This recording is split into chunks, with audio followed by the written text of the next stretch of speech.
Hello viewers or subscribers, welcome to my YouTube channel, that is Jupiter Linked.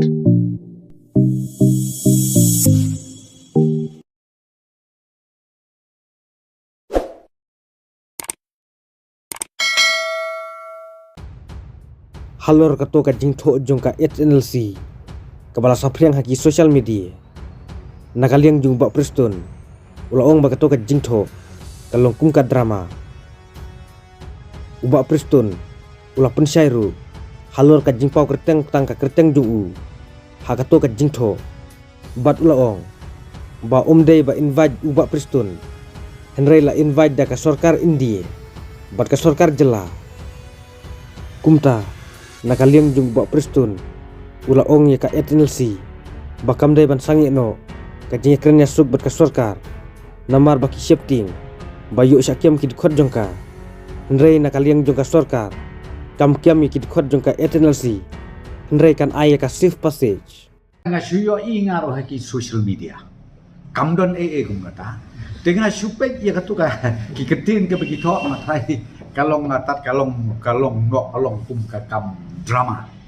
Henry vi nga habang nga keren seriously hakaba ngamla ban keren mga marway claim ka authority lan ka bor ba ay ka Ministry of Home Affairs namar kamla ru ban long bangan invite mga nag state government lada ka Home Affairs lan ka Government of India kam agree kata they on that basis balay ba ka Government of India kadang open dia ka jingkang bangin dia keren dengan nakakadaw nga dan keren biang ngidang invite on behalf of the state government basngaw ba what this country ya kanika talk tongin beteng ya kanika talk but habab kum mga repeat kum mga pensay kato kalas ngaya pensay biang lada piting namar ba kadaw ba kabaki kiong ba kisne kisinomos leader lade u chairman lade u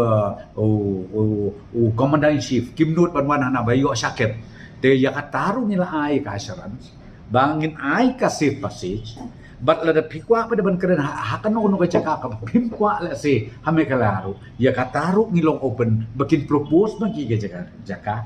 tambah habang nga kumta mdekin bakin tok mga kumui ka social media bangin invite uba Preston man wali keren kata kalong kumopi ka kam day ka kam official ka kam official kalong